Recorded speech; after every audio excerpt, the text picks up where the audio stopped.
All right, nobody in here yet. So um, I was just going to make a normal video, but I decided to do this just because I wanted to be able to share my screen, and I figured it'd be much easier to do it this way than to try to, make a video to begin with. I'm out of coffee. I should have done a coffee check before I started.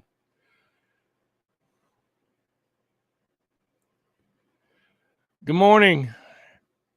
Good morning, newbie. Hey, we all newbies at some point. I'm still a newbie in a lot of stuff, like trying to work this StreamYard.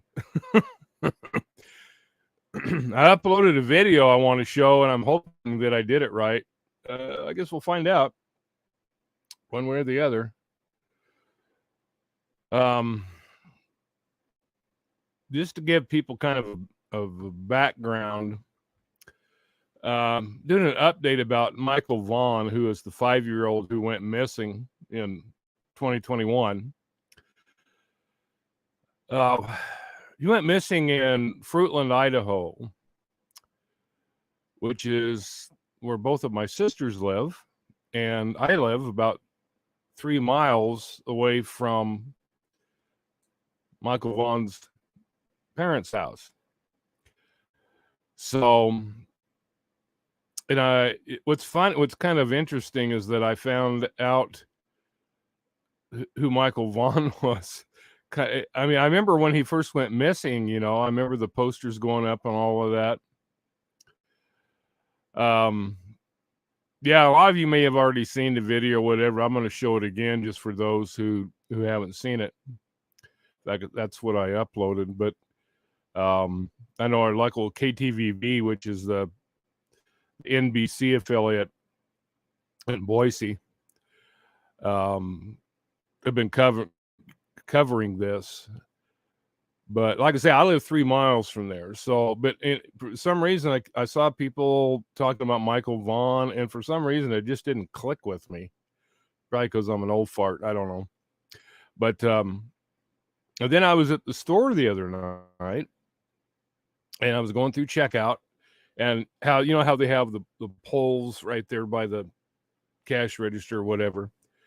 And I looked, and there was that poster, the same poster that I saw back when he first went missing, with Michael Vaughan. And I'm like, oh, duh. And finally it clicked with me. That's who everybody's talking about. And for some reason, the name just didn't click. And as soon as I saw that poster, it's like, oh yeah, that's the kid that went missing. And originally they thought because they lived kind of close to a body of water, they thought maybe that he fell in the water and was washed downstream. They thought maybe he was abducted. There was a lot of things, a lot of speculation on what happened to him. And so yeah, this is really interesting that they're digging up this backyard. They tore down a part of the fence, basically uprooted a tree. So they're going to a lot of effort. I just can't. I mean, this isn't the kind of area where that kind of stuff happens. I mean, Fruitland's a small town.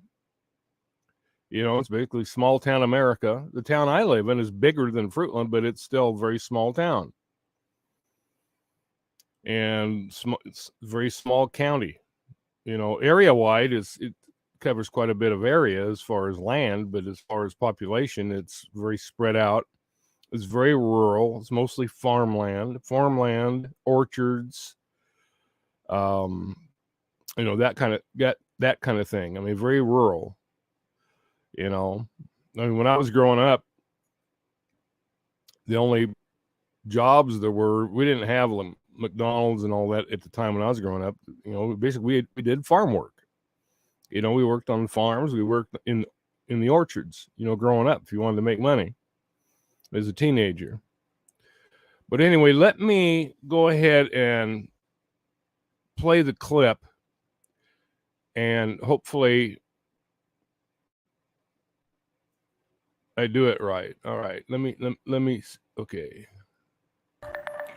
Well, it was an emotional day let me in see if it Fruitland works. I as have never police done dug it. through a backyard searching for the remains of missing Fruitland boy Michael Vaughan. And tonight, so many questions still remain. Thank you for joining us here on this special edition of the Saturday News at 10. I'm Shira Matsuzawa, and you watched as that search was happening live right here on the news at 5 and 6. Take a look now. This is an updated map of the area. The home is about 4 minutes away from the Vaughn's neighborhood where Michael was last seen. The then 5-year-old went missing in July of last year, and there's been a nationwide search since. KTVB was first on scene today, and Jude Binkley walks us through what we know so far. Fruitland Police Chief J.D. Huff confirmed they're looking for missing Michael Vaughan's remains in the backyard of this house on Red Wing Street in Fruitland. On Saturday afternoon, law enforcement and search crews dug up the backyard of a home nestled in this Fruitland subdivision, only 4 minutes away from where Michael Vaughan lived and was last seen. Police got a search warrant to scour this house on Red Wing Street in Fruitland Friday night and all day Saturday. Fruitland Police Chief J.D. Huff said they received a credible tip, one of more than 1,200 tips they've fielded about Michael's case since he went missing on July 27, 2021. At a press conference this summer, Huff told reporters a legitimate tip brought their investigation back to the area of Fruitland.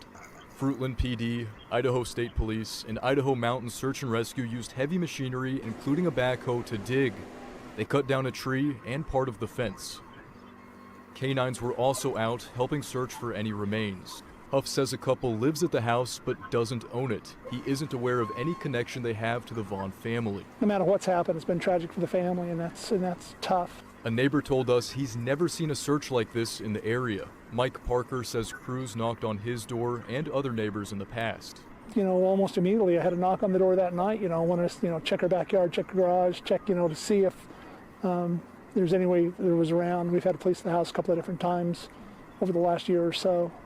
They showed me a picture of a kid's little scooter thing, looked like it was sun-drenched if I'd seen it. And police say they'll keep searching until they hit every inch of the yard.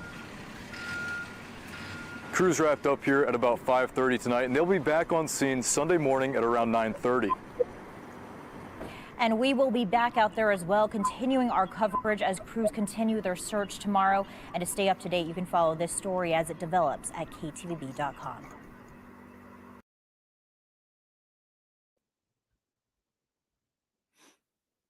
Okay, so let me see here. Let's get okay. Here we go. So yeah, as far as the last report, they still haven't found him, but they're not done yet. So, I don't know how much of the yard that they're digging up, but they're saying that. In fact, let me go ahead and share my screen with you. Oh, hang on, okay. All right, I'm gonna share my screen.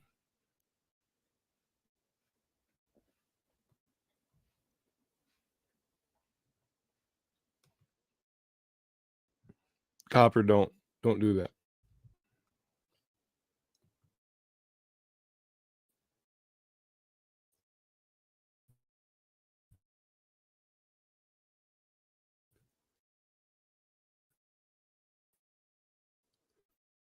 Computer, I tell you what, I don't understand when you go back to a page that's got to refresh the page again. I can go back.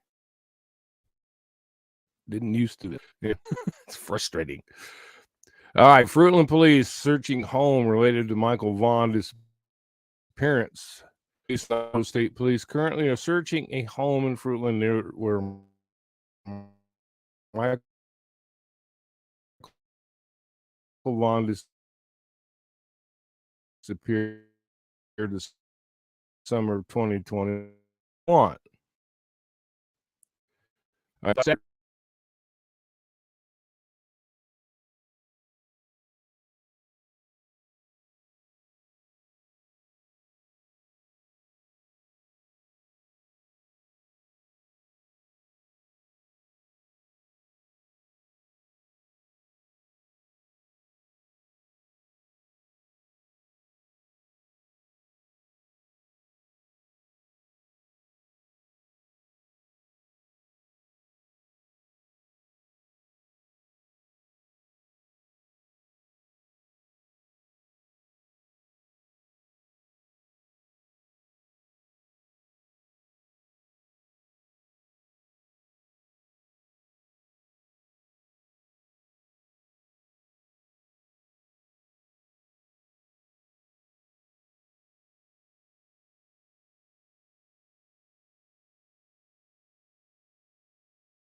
Alright. Oh, it's muted?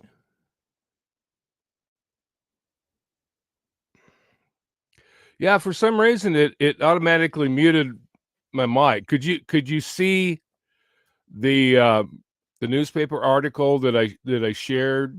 'Cause I was just reading what it said. Yeah, I had to unmute my mic. I don't know why it muted it. I have no idea. When I come back out here, and I had a little message up there that said, "Your mic is disconnected." And I'm like, "Why? What'd you do that for? I didn't disconnect it." So, but were you able to read the article, or do I need to try to read it again? Because I guess when I shared my screen, I guess it muted my mic. I don't know why. Normally it doesn't. Good morning, everybody. I'm awake. I'm not falling asleep. I'm not I'm not doing like last night where I was like sitting here talking into the microphone with my eyes closed. I was so zonked. Man, I didn't realize it when I first started. Felt fine, but boy, within about 10, 15 minutes. Okay, read it again. Okay, let me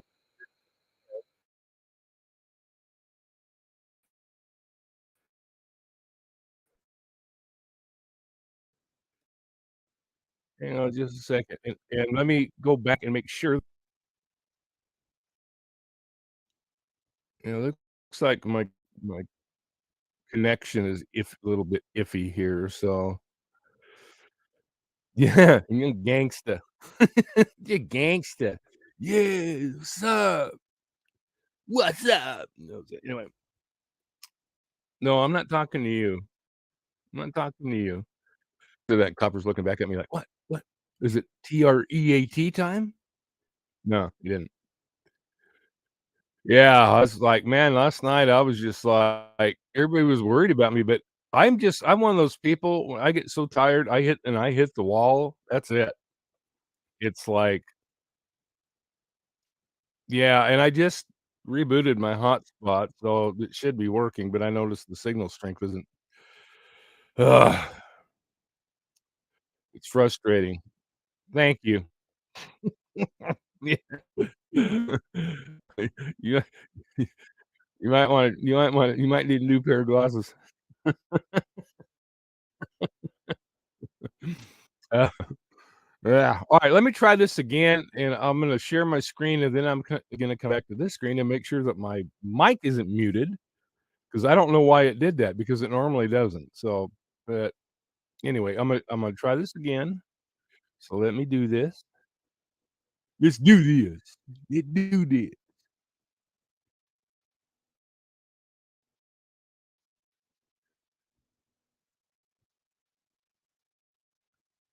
Alright.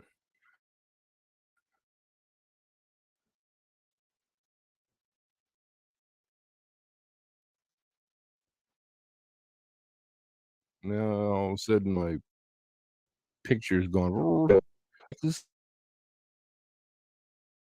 at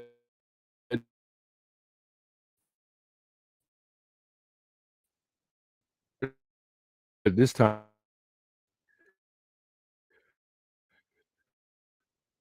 If I don't get anything,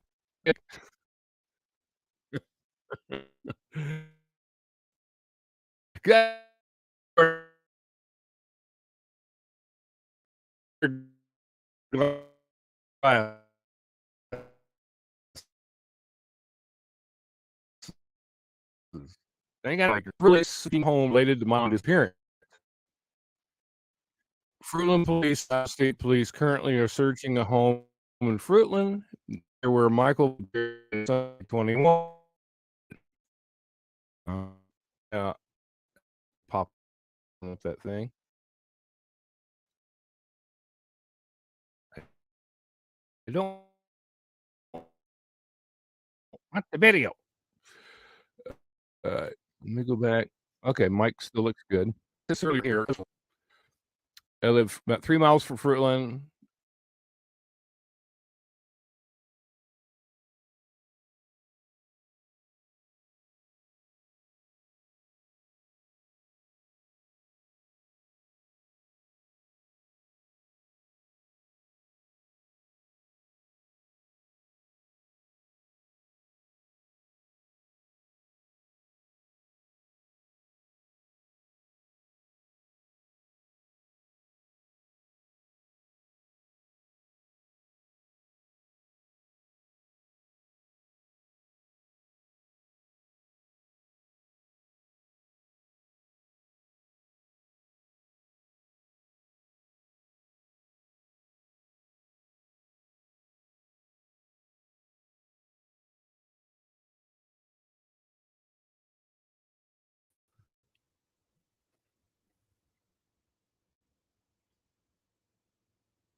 Yeah, I'm operating off a hotspot. Long story. Why I got rid of my internet. I wasn't supposed to still be here, so I had gotten rid of it. So I'm up. Since I've been on here, I've been operating off a hotspot. Sometimes it works. Can you see me and hear me now?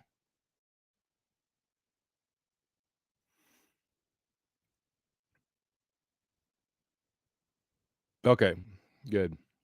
All right. So I'm gonna try sharing screen again.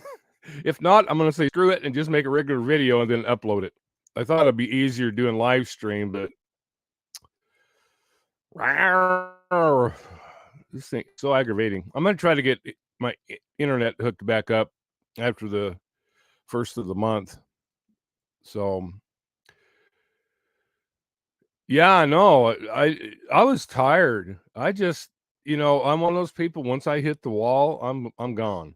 It's like, and I literally, fact, I got, I hit in broadcast. I chased Copper off his bed, laid down on Copper's bed, and went to sleep for about a half an hour. uh, so yeah, I woke up about a half hour later, and of course, I had put my phone on silent, because I don't want it ringing while I'm trying to do the live because it always because it's constantly going. So I put it on silent. Well, then I lay down and I didn't hear. She tried to call me. Actually, several people tried to call me. Of course, it was on silent, so I didn't wake me up. Yeah, it's squirrel. What's funny about it? Okay, because here's the deal. I'm still in Idaho, but I had changed my phone number to an Arizona phone number because I bought property in Arizona and was planning to be down there like first week in September. Right. So anyway, I ended up, they thought maybe my sister had ovarian cancer. And so my sisters wanted me to stay here. And so I decided to stay here. Yeah, Copper got kicked out. He wasn't very happy. No, he was all right. He sleeps in his kennel most of the time anyway. So anyway, I changed my number to an Arizona phone number, Northern Arizona. No, I don't drive when I'm tired. So Squirrel called Flagstaff, Flagstaff Police Department. And all the problem is I live near Boise, Idaho. So she called Flagstaff and she told me, she says, well, actually, my sister's fine. She went, it was basically, she had a tumor, but it was a benign tumor. She's a little sore because they had to cut her open to get it. They couldn't do it laparoscopically. So,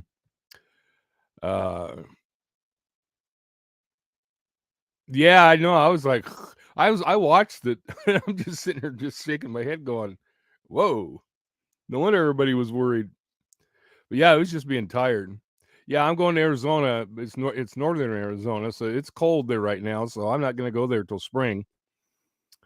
Because right now I bought 2 acres down there, but it's just raw property.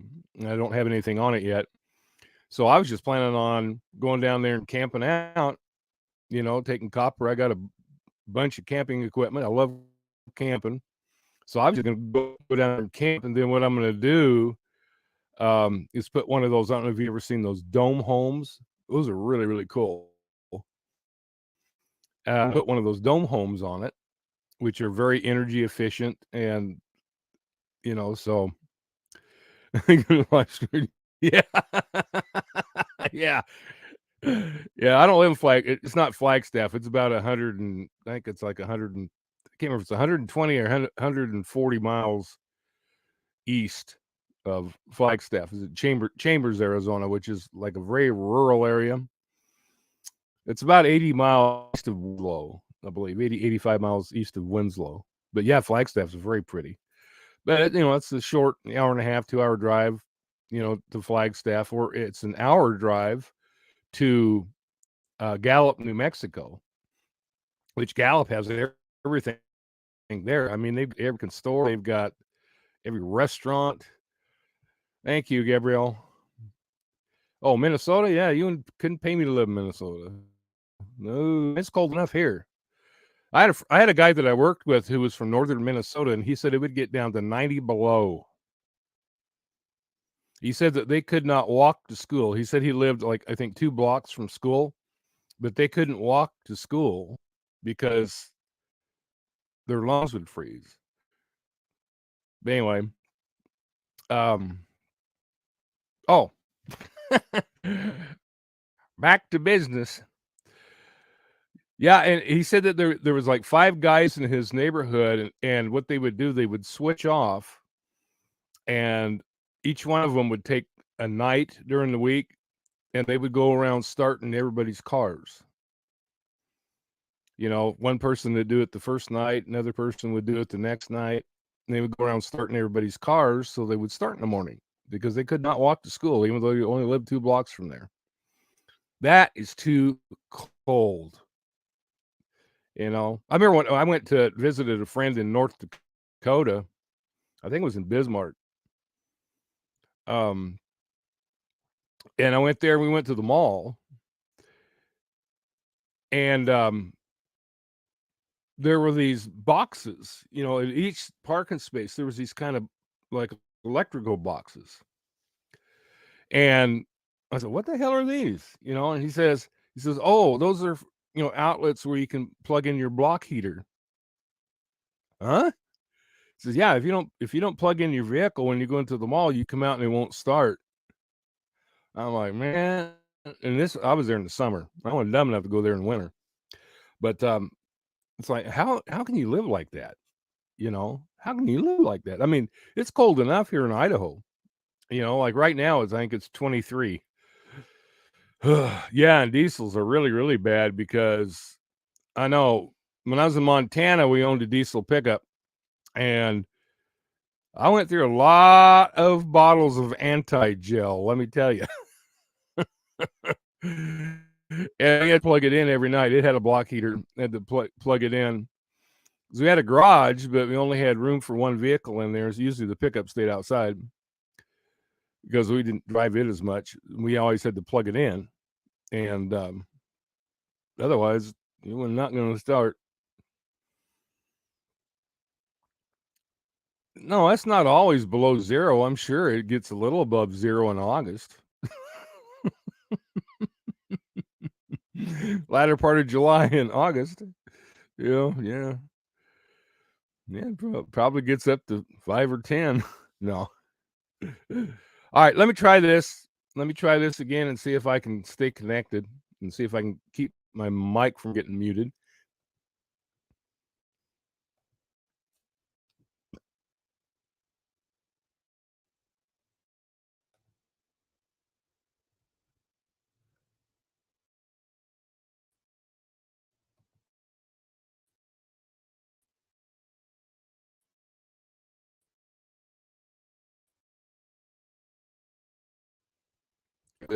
Of course, I'm going to have to deal with it trying to pop up the video again. All right, Fruitland Police. Again, if you weren't here at the beginning, I live 3 miles from Fruitland. Both of my sisters live in Fruitland. All right, Fruitland Police searching home related to Michael Vaughan disappearance. Fruitland Police and Idaho State Police currently are in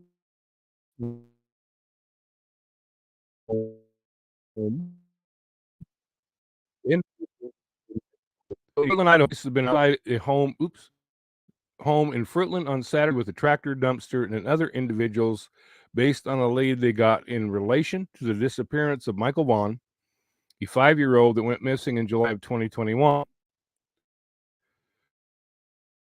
right, I'm going to go back.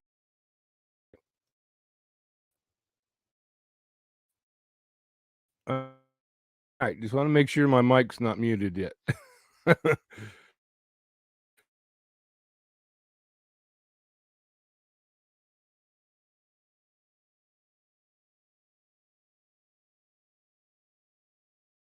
New subdivision. This is fairly new. I mean, compared to the rest of the city, it's a fairly new subdivision. in a home off Red Wing Street in order to excavate the property. At the scene, Fruitland Police Chief J.D. Hutt, KTVB, which is local, it's an Indian, and boy, told KTVB that the couple living in the home does not own it, and at this time, police are unaware of any connection between them and the Vaughans. During the course of the investigation, we received information the remains of Michael Vaughan might be found behind the house. As a result, we obtained a search warrant. We have not found anything yet, but we'll activate of finding his remains, Chief Huff told KTVB at the scene. Idaho Mountain Search and Rescue is also on scene with Idaho State Police and Fruitland PD. Huff said they arrived on scene late Friday. Canine dogs were on scene. That law enforcement here is not like it is in the cases that we've been looking. Law enforcement around here is very good. They're very reputable. They're a good group. They're a good group of people, regardless of what town in the county or even around. We'll be back some morning. Us said in the previous, the department has gathered a tremendous amount of data, serving 27 search warrants and triple that number in consensual searches. See, they take this stuff seriously. They ain't doing kind of what they're doing with Trinity. It takes an intense effort and a lot of work to document all of the leads as they're coming in. And at the investigation, we'll find it's important that our case is organized and very strong, Huff said during the July 22nd press conference. Huff believed Mike appeared in a smaller window of time than originally thought, around in 2021. That was when Tyler Vaughan, Michael's father, said he was in a back bedroom tending to his daughter and ordering pizza on the phone, came out to the living room and could not find his son. It is unclear why police believe he disappeared in a short time frame. This story is still developing and will be updated. All right.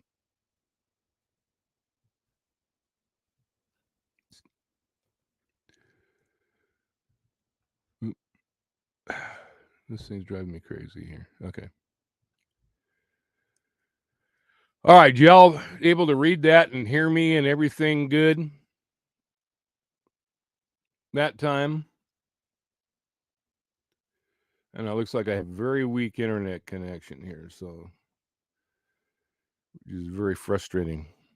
So that's why I need to get internet hooked back up here, because I'm probably not going to be heading down to Arizona until about May, because the climate down there where I bought the property, it's not like it is in Phoenix. It's cold. It's every bit as cold as here. So I ain't going down, and since I'm going to be camping out there to begin with, I ain't going down there till it's warm. Yeah, it does tend to, because my internet connection, my hotspot connection is so weak, even though I have it sitting right by the computer. But that's why I almost went ahead and just made a video. I still may do that, you know, in addition to this. But anyway, yeah, I agree. Yeah, it does. I noticed that too. Anytime that I like bring another person on panel, or anytime I do screen sharing or anything like that, it seems to, you know, mess with my connection. It sure as heck doesn't help it. I know that for sure. All right, now there's a lot more people here than there was at the beginning. So let me play the TV clip again. This is from KTVB, the Boise. So let me play that again really quick, because there's a lot more. There's about twice as many people in here now, so I know there's a lot of you that have, unless you've already seen it, you know. Unless you've already seen it, but I'm going to go ahead and play it just in case. Better safe than sorry. So I'm going to go ahead and play that.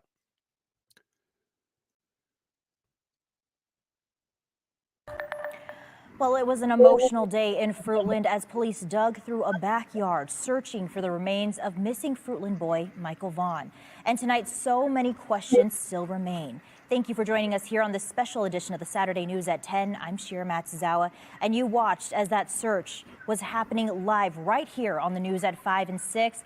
Take a look now. This is an updated map of the area. The home is about 4 minutes away from the Vaughn's neighborhood where Michael was last seen. The then 5-year-old went missing in July of last year, and there's been a nationwide search since.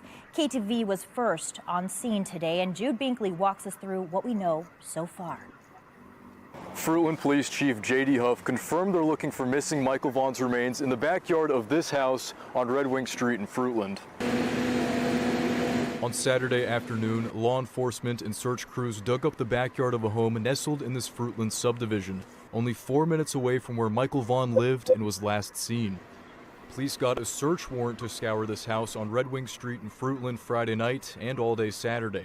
Fruitland Police Chief J.D. Huff said they received a credible tip, one of more than 1,200 tips they've fielded about Michael's case since he went missing on July 27, 2021. At a press conference this summer, Huff told reporters a legitimate tip brought their investigation back to the area of Fruitland. Fruitland PD, Idaho State Police, and Idaho Mountain Search and Rescue used heavy machinery, including a backhoe, to dig. They cut down a tree and part of the fence. Canines were also out, helping search for any remains. Huff says a couple lives at the house but doesn't own it. He isn't aware of any connection they have to the Vaughan family. No matter what's happened, it's been tragic for the family, and that's tough. A neighbor told us he's never seen a search like this in the area. Mike Parker says crews knocked on his door and other neighbors in the past. Almost immediately I had a knock on the door that night, wanted us, check our backyard, check the garage, check, to see if there's any way there was around. We've had to police the house a couple of different times over the last year or so. They showed me a picture of a kid's little scooter thing, looked like it was sun-drenched if I'd seen it. And police say they'll keep searching until they hit every inch of the yard. Crews wrapped up here at about 5:30 tonight, and they'll be back on scene Sunday morning at around 9:30. And we will be back out there as well, continuing our coverage as crews continue their search tomorrow. And to stay up to date, you can follow this story as it develops at KTVB.com.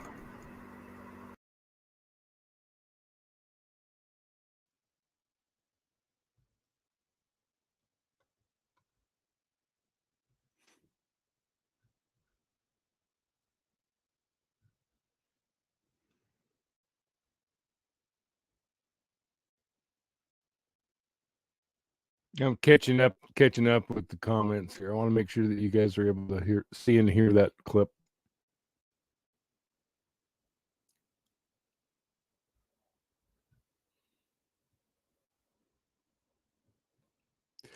Okay. Hey, I'm actually kind of proud of myself that I was actually able to figure out how to share that clip because this is the first time I've ever tried to do it. But yeah, it is sad. And here's the thing: this is the area that I grew up in.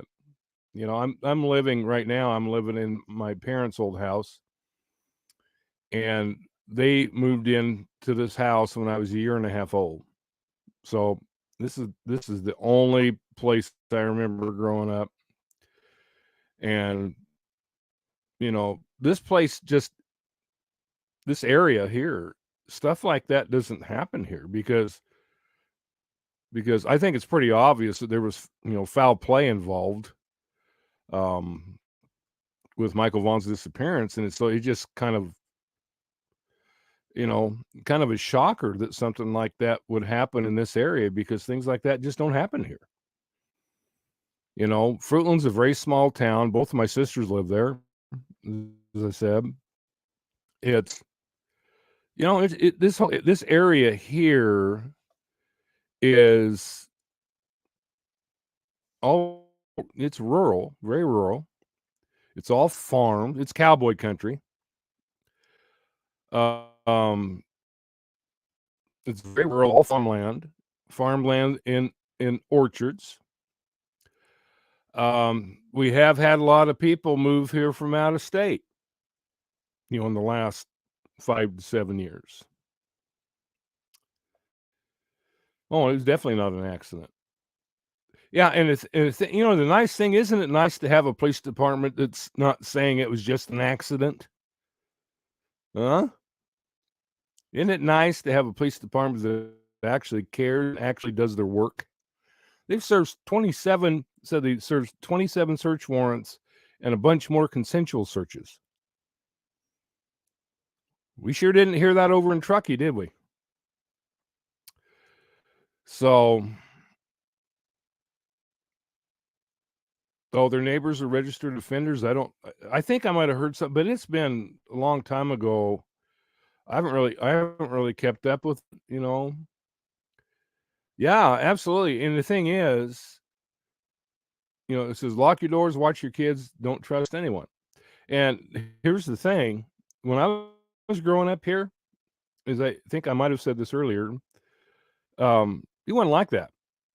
You didn't have to worry, you know. People let their dogs run loose, let their kids run loose. You know, I remember my best friend Mark and I used to get on our bikes and we would go downtown because there was a couple of variety stores downtown where you could get candy and comic books and you know all that. And we'd drive down there on our bikes. You know, we'd leave our bikes, put the kickstand up and leave them outside the store. Nobody ever stole them. You know, nobody locked their doors. You know, it was the same way when I lived in Montana. It's like nobody locked their doors, and I had a guy that wanted me to come and work on his computer, and he said, "Oh, the door's unlocked. Just come on over." You know, and you know, he says, "My cat will greet you when you come in." I mean, people are so trusting, you know, but it's getting to the point that you know, it used to be the majority of the people who lived here were from here, grew up here.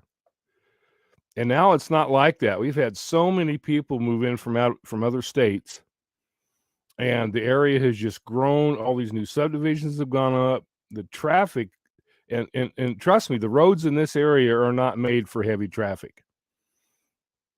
And anymore, like in the mornings and in the afternoons, the traffic's horrible.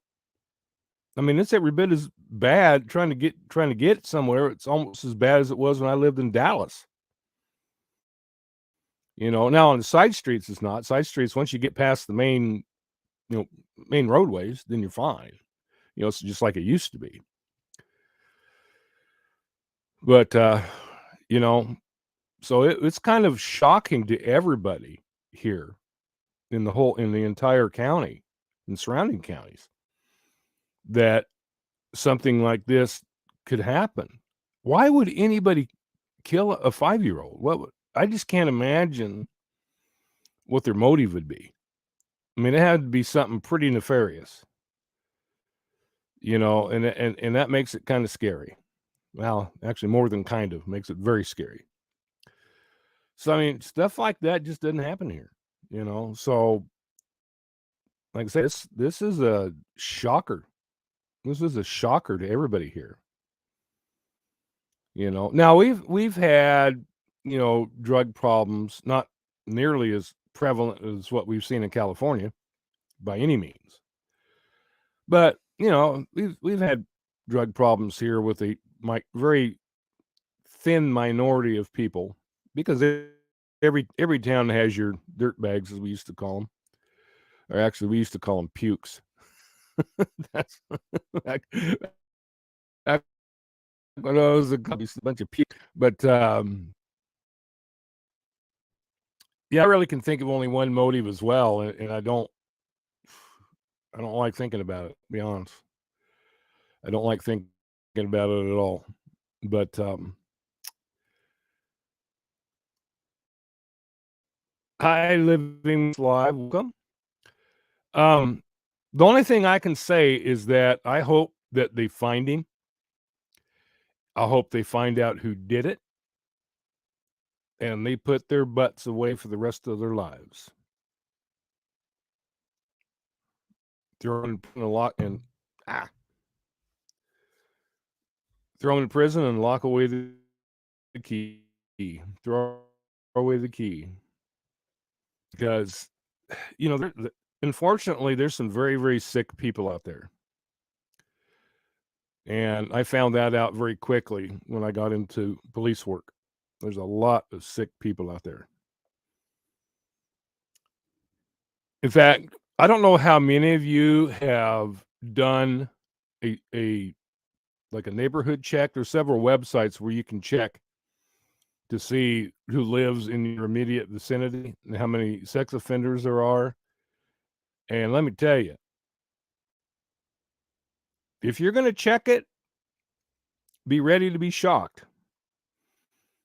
Now if you live in a more rural area, it's probably not going to be as prevalent. But if you live in any kind of sizable location, any big city, or even a medium-sized city, and you do a check on your neighborhood for sex offenders in the neighborhood, and I'm sure probably a lot of you have. But if you haven't, be prepared to be shocked if you live in an area of any sizable population.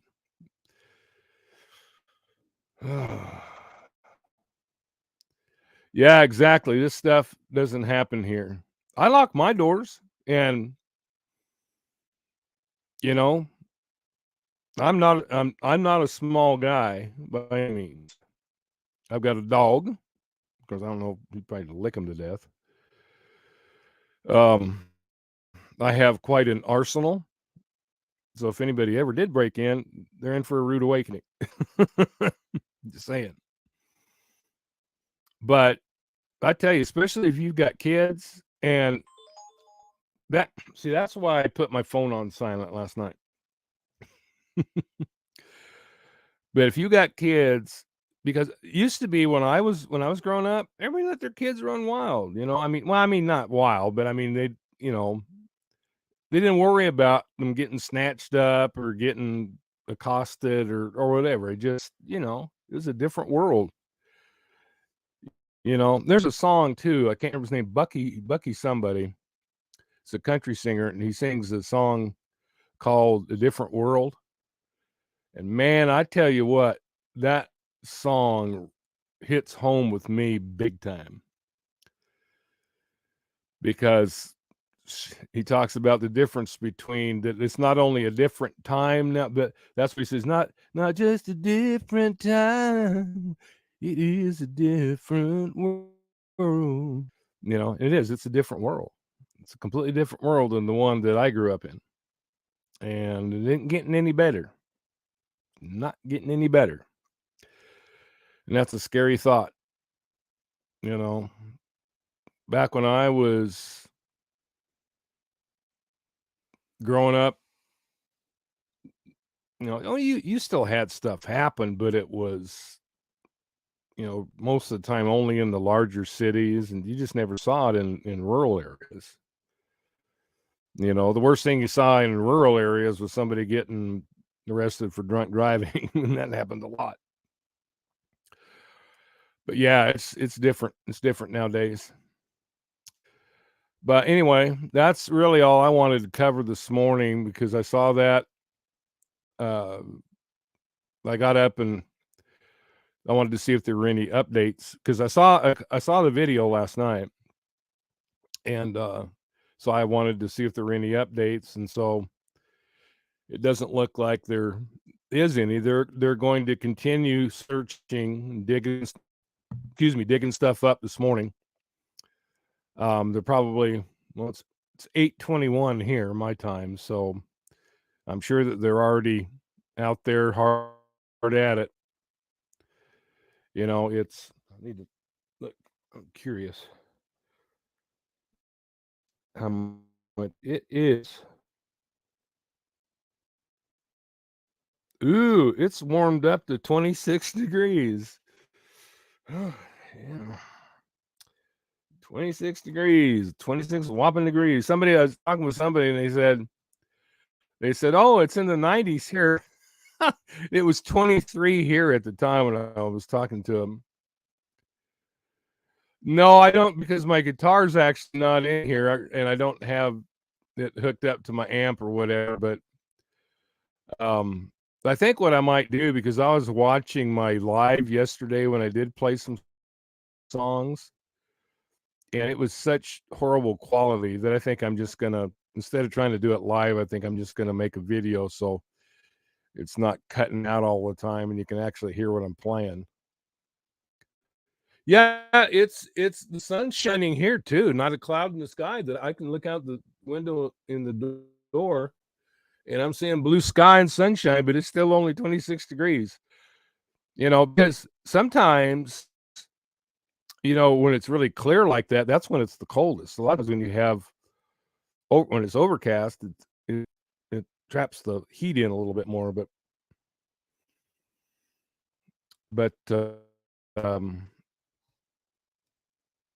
oh, yeah. Yeah. Once I get my internet hooked up, LMO. Once I get my internet hooked up, then I can do, basically anything I want and don't have to worry about it. You don't have to worry about it because I did have CenturyLink before, but here in this area, all you can get is DSL. So it's still not all that great. But I'm going to get Sparklight, which is cable internet. We've already got a cable connection here because we used to have cable TV here. So, and I'm not going to get cable TV because it's too expensive and I don't watch that much. Yeah, live music is the best. I wish I could get my programs. I've got this.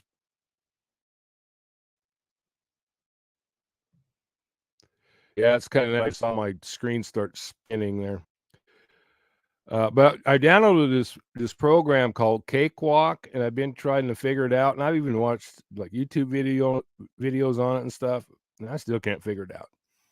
But I want to be able to record a bunch of different tracks, with drums and several guitar parts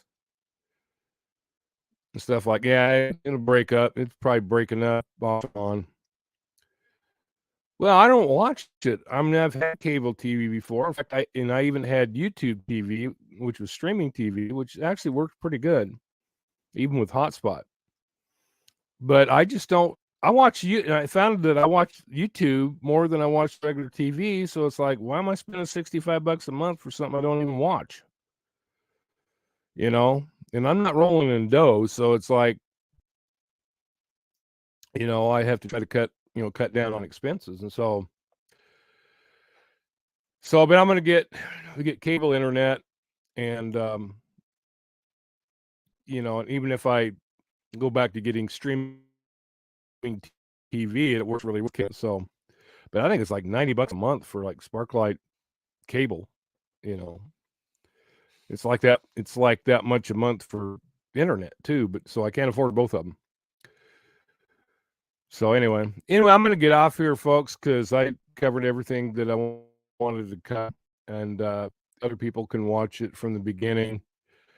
In my live video section or whatever. So yeah, I couldn't live back south. I couldn't live back there. My body just does not do humidity at all. It wasn't bad in Dallas. I was in Dallas for 8 years, and for the most part, I felt that the climate in Dallas wasn't really a whole lot different from here, other than the winters were a lot milder, a lot milder. But the summer, when I first moved to Dallas, and I was there in 2011, right? And I got initiated exactly 1 week from when I moved there, and I was in Arlington in the beginning. I was living with some friends in Arlington, and first week I was there, we had 3 tornadoes roll through, and they really did a lot of damage in Fort Worth. And they kind of went north of Arlington, although we had some major thunderstorms, and it was like boom, and it was setting off car alarms, and just like, it was pretty scary. But the tornadoes missed us in Arlington.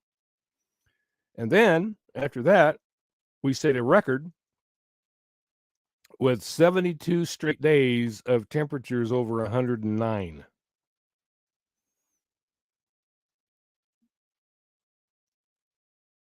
Mm-mm.